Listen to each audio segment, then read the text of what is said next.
Pada suatu saat, di negeri tempat tinggal Abu Nawas, diadakanlah pertemuan antar raja-raja dari negara tetangga.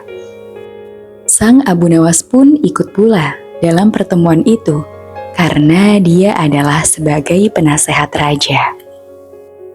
Dalam pertemuan itu, salah satu tema yang dibicarakan adalah mengenai kekayaan. Tak bisa dibayangkan, raja-raja zaman dahulu memang kaya raya. Para raja saling bercerita mengenai kekayaan yang dimiliki, termasuk istana dan yang akan dibangun setelah pertemuan itu usai. Ada raja yang memiliki kebun yang luas dengan hiasan permata, danau yang indah gemerlapan, kolam-kolam yang indah, gedung dan istana, dan sebagainya. Semua orang yang mendengar penuturan raja-raja itu berdecak kagum, kecuali Abu Nawas. Malah Abu Nawas berusaha mengingatkan dan menyadarkan mereka dari melimpahnya harta dunia yang fana ini. Abu Nawas berkata kepada mereka, "Kalau harta, aku melihat ke bawah. Tetapi kalau agama, aku melihat ke atas." "Apa maksudnya itu?" tanya beberapa raja. "Kalau tentang harta, maka lihatlah orang yang lebih miskin. Niscaya engkau akan bersyukur. Karena dengan rasa syukur, maka kalian akan memperoleh nikmat yang lebih banyak. Tapi kalau amal, maka lihatlah orang yang lebih bertakwa daripada kalian. Niscaya kalian akan bertambah rajin untuk beribadah kepada Allah." Jelas Abu Nawas. Mendengar penjelasan Abu Nawas tersebut, orang-orang mulai sadar akan apa yang telah mereka miliki dan mereka banggakan.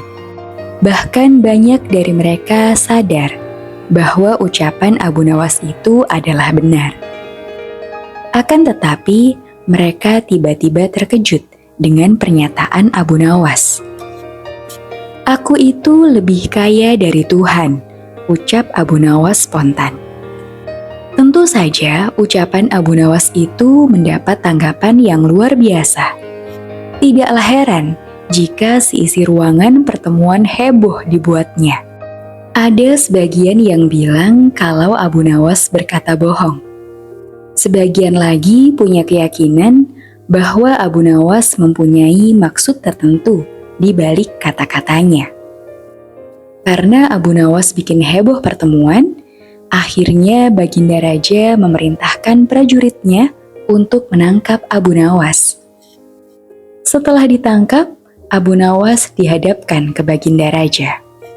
"Benarkah kamu mengatakan bahwa kamu lebih kaya dari Tuhan?"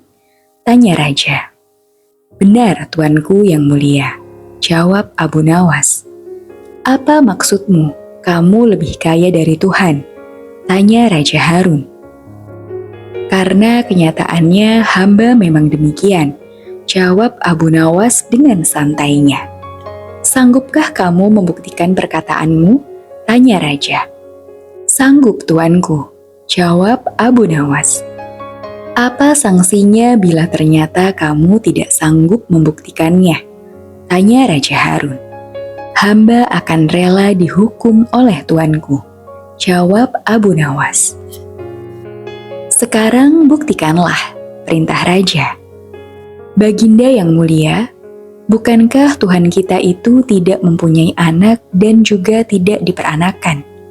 Sedangkan hamba ini mempunyai anak dan ibu, karena hamba hanyalah makhluk, bukan sang kholik," jawab Abu Nawas.